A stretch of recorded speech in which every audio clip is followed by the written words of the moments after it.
Bitcoin continue sa correction baissière au moment où je vous parle. Maintenant, on arrive sur des niveaux de prix qui m'intéressent personnellement pour acheter. On aura 3 parties sur cette vidéo. On va d'abord regarder ce qu'il s'est passé les derniers jours. On va voir ensuite pourquoi cette zone m'intéresse pour acheter et dans un troisième temps, on va voir la position que j'ai déjà exécutée, c'est-à-dire que je suis actuellement exposé sur le marché et les confirmations que j'attends personnellement pour rajouter du risque sur cette position. Donc ici sur Bitcoin, on est en 1 heure. On va se mettre en 4 heures, comme ceci. On sait déjà qu'on a un mouvement fondamental, donc le mouvement moyen terme ici est haussier. On est en tendance haussière en 4 heures. Le dernier plus haut, c'est celui-ci. L'ancien plus haut était ici. Et donc le plus bas qui a engendré la création de ce nouveau plus haut, c'est celui-ci, à 75 000 dollars. Donc tant qu'on ne clôture pas en 4 heures sous ce plus bas, on reste haussier. Ça déjà, c'est très important à comprendre. Maintenant, ce mouvement baissier ici, c'est un mouvement correctif de ce mouvement haussier. Et théoriquement, dans une tendance haussière, on va aller chercher un nouveau plus haut. Maintenant, on a besoin de confirmation dans une zone intéressante. Donc, ce qui s'est passé ces derniers jours, on avait remarqué une inversion de structure baissière juste là, avec un rejet dans cette zone de fair value gap en 4 heures. On avait également une zone de fair value gap 1 heure sur ces niveaux de prix. C'est un niveau qui a clairement rejeté le prix juste là. On a invalidé totalement ce push haussier parce que cette zone de fair value gap a été complètement enfoncée à la baisse en créant une nouvelle juste là. Et donc, on est clairement dans un mouvement correctif assez puissant qui est en train de s'affaiblir sur les niveaux actuels parce que c'est les niveaux que je veux longue. Déjà, théorie de dos, on est dans une tendance haussière. J'ai pris tout ce mouvement haussier juste là et j'ai tracé un retracement de Fibonacci de ce plus bas à ce plus haut, ce qui m'a donné cette zone OTE juste là. Maintenant, cette zone OTE, c'est vraiment la zone dans laquelle il est intéressant de longue pour jouer une continuation haussière. Moi, je cherche des confluences.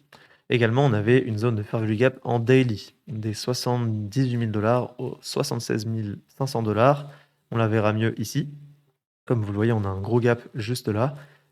Et si on regarde dans mes profils de volume horizontaux, qui sont ici, on a un gros gap avec plein d'inefficiences à venir combler juste là. C'est ce qu'est en train de faire le marché. On est en train d'exécuter du volume sur ces niveaux de prix. Et c'est selon moi une zone dans laquelle le prix peut trouver du rebond.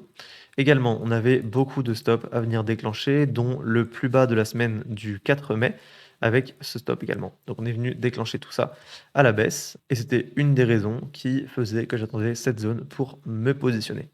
Maintenant, on arrive sur des niveaux très intéressants. Donc personnellement, je me suis déjà exposé à hauteur de 1% du capital sur cette position. Je target ces niveaux de prix parce qu'on a beaucoup de stops à venir déclencher. On a également le plus haut de la semaine du 4 mai.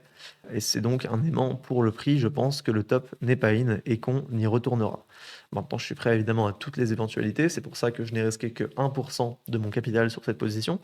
Parce que pour l'instant, je n'ai pas mes confirmations à court terme. Et donc, je ne peux pas me permettre d'engager trop de risques là-dessus. Je l'ai exécuté parce qu'on est sur des niveaux de prix intéressants.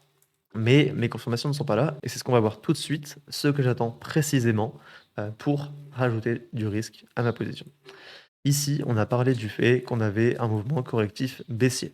Ce mouvement baissier fait des plus bas de plus en plus bas et le problème, c'est qu'aujourd'hui, à l'heure où je vous parle, on n'a pas encore inversé cette dynamique. On fait toujours des plus bas de plus en plus bas et donc moi, ce que j'attends, c'est simplement ici, on a un plus bas, ici, on en a un nouveau qui a été créé par ce plus haut. Donc j'attends simplement une clôture en 1 heure au-dessus de ce niveau des 77 700 dollars. Tant que je n'ai pas cette confirmation, je ne peux pas me permettre d'envoyer plus de risques sur cette position parce que je n'ai pas toutes mes confirmations qui sont au vert. Une fois que j'aurai cette confirmation, si elle arrive entre aujourd'hui et la vidéo de demain, je vous le dirai dans mon canal Telegram qui est gratuit en description dans le Linktree. Si vous fouillez un peu, vous le trouverez. Ça me permet de communiquer en direct avec vous et c'est beaucoup plus simple pour moi pour ce genre d'informations. Donc voilà ce que je surveille pour l'instant sur Bitcoin. Je n'ai pas ma confirmation, donc je peux me permettre d'envoyer plus de risques que ça. Ici, la heatmap des liquidations, on peut voir qu'on a beaucoup de stops encore sous les 75 000 dollars. Et donc, je n'exclus pas un scénario selon lequel on pourrait déborder ce plus bas avec quelque chose comme ceci et revenir directement prendre de la force pour ne pas valider une confirmation de structure baissière ici qui remettrait en question tout ce mouvement haussier 4 heures. C'est pour ça que pour l'instant, je reste prudent, j'en vois peu de risques, mais je m'expose quand même parce qu'on est sur des niveaux qui m'intéressent. C'est une zone que j'attends depuis plusieurs jours maintenant. Donc évidemment qu'une fois qu'on y est, je me fie à mon plan et que j'exécute. Maintenant, je reste prudent. Je vous rappelle que ma cible, c'est tous ces niveaux de prix, au-dessus des 83 000 $. Si on retourne sur la heatmap, on peut voir qu'on a beaucoup de stops à déclencher là-dessus. Tout ça, c'est de la liquidité à venir chercher. Pour le prix, on a également un niveau horizontal ici sur les 85 000 $, si je vais en daily.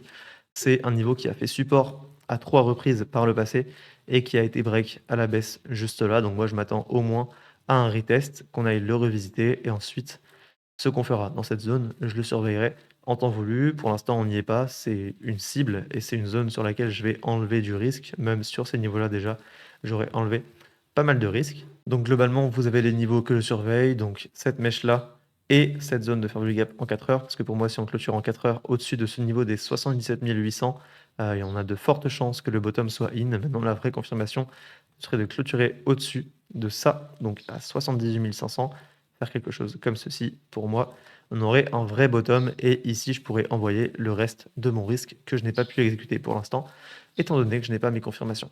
Pour finir cette vidéo, on va regarder juste la macro. On n'a pas beaucoup d'événements cette semaine. On a juste les meeting minutes de la Fed à 20 heures mercredi. C'est la seule chose que je vais regarder parce que le reste n'impactera pas tellement le marché crypto. On a évidemment le conflit au Moyen-Orient à surveiller entre l'Iran et les US. Donc si vous avez apprécié cette vidéo, n'hésitez pas à liker, vous abonner, commenter et on se retrouve demain pour la prochaine analyse du marché crypto.